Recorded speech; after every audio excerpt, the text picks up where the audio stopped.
En las tierras antiguas de Israel, hace más de 3000 años, vivía un joven pastor llamado David. El menor de 8 hermanos, David pasaba sus días cuidando las ovejas de su padre en las colinas de Belén. Pero este humilde pastor estaba destinado a convertirse en una de las figuras más importantes de la historia. David no era como sus hermanos mayores. Mientras ellos eran altos y fuertes, él era más pequeño y delgado. Sin embargo, sus años como pastor le habían enseñado valentía y responsabilidad. Había enfrentado leones y osos para proteger su rebaño, desarrollando una extraordinaria habilidad con la honda, un arma simple pero mortal en las manos correctas. En aquellos días, el pueblo de Israel enfrentaba una grave amenaza. El ejército filisteo había acampado en el valle de Ela. Con ellos venía su campeón más temible, Goliat de Gat. Este guerrero era verdaderamente aterrador. Medía más de 3 metros de altura, vestía una armadura de bronce que pesaba cerca de 60 kilos, y portaba una lanza cuya punta de hierro pesaba casi 7 kilos. Elijan a un hombre para que luche conmigo. Si me mata, seremos sus esclavos. Pero si yo lo mato, ustedes serán nuestros esclavos. Cada mañana y cada tarde, durante 40 días, Goliat salía a desafiar a los israelitas. Los soldados israelitas, incluyendo a los hermanos mayores de David, temblaban de miedo ante la presencia de Goliat. Nadie se atrevía a enfrentarlo. El rey Saúl, desesperado, había prometido grandes riquezas y la mano de su hija en matrimonio a quien derrotara al gigante. Un día, Jesse, el padre de David, lo envió al campamento para llevar provisiones a sus hermanos. Mientras estaba allí, David escuchó los insultos de Goliat y vio el temor en los ojos de los soldados israelitas. ¿Quién se cree que es este filisteo para desafiar a los ejércitos del Dios viviente? Sus palabras llegaron a oídos del rey Saúl, quien mandó llamar al joven pastor. David se presentó ante el rey con una confianza que sorprendió a todos.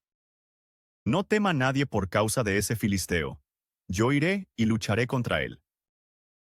Pero tú eres apenas un muchacho, y él ha sido guerrero desde su juventud.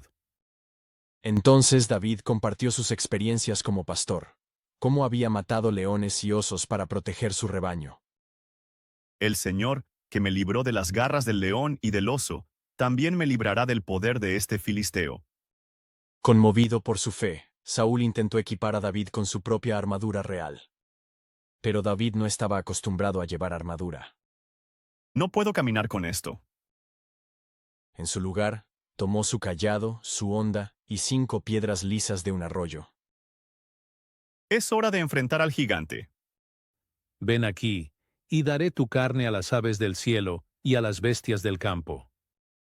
Tú vienes contra mí con espada, lanza y jabalina, pero yo vengo a ti en el nombre del Señor de los ejércitos, el Dios de Israel, a quien tú has desafiado. Con movimientos precisos, David colocó una piedra en su honda y comenzó a girarla.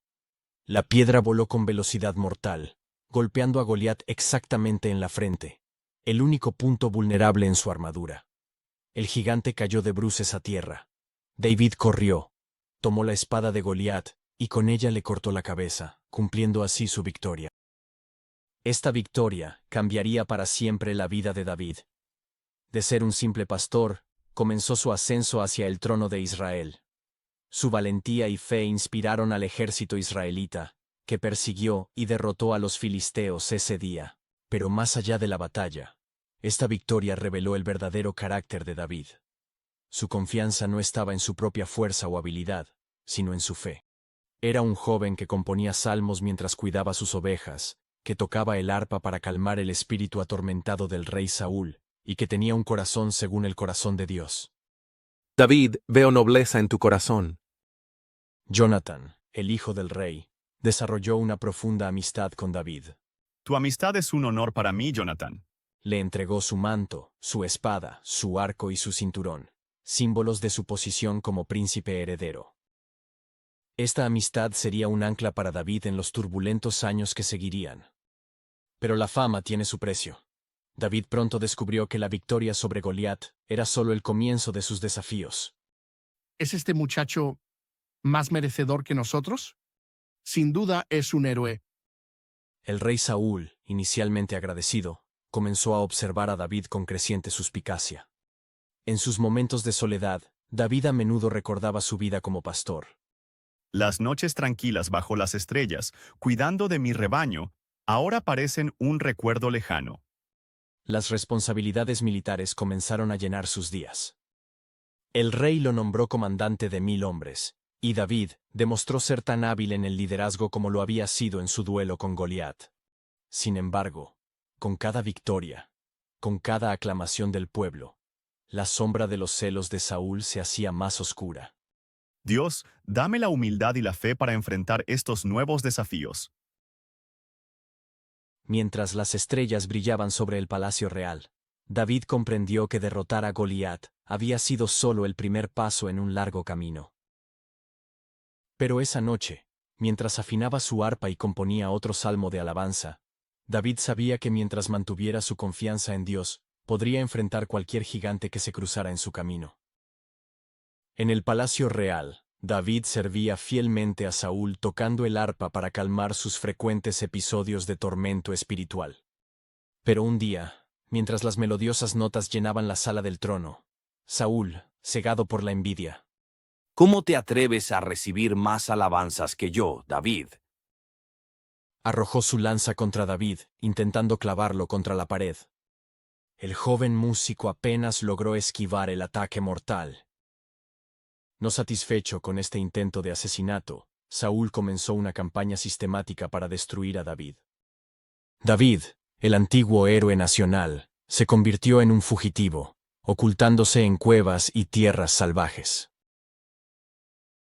Sus días de gloria en el palacio quedaron atrás, reemplazados por noches de vigilia y días de constante huida.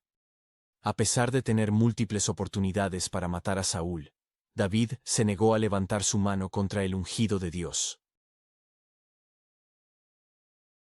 Pude haberte matado, Saúl, pero elegí no hacerlo. Los celos de Saúl no solo destruyeron su propia vida y reinado, sino que también dividieron al pueblo de Israel. Aquellos que me siguen permanezcan leales. No dejaré que un simple pastor me arrebate el trono. No busco guerra, sino la paz. Sigamos el camino que Dios ha señalado. ¿Podría David ser realmente el líder que necesitamos? Mientras algunos permanecieron leales al rey, otros reconocieron en David al verdadero líder escogido por Dios. No permitiré que me despojen de lo que es mío por derecho. Esta división marcaría el comienzo de una nueva era en la historia de Israel. La tragedia de Saúl nos recuerda cómo los celos pueden consumir incluso a los más poderosos, cegándolos ante la verdad y llevándolos a acciones destructivas. Finalmente, los celos de Saúl lo llevaron a su propia destrucción, mientras que David, a pesar de todas las adversidades, emergió como el rey más grande que Israel jamás conocería. La misericordia siempre prevalecerá sobre el odio.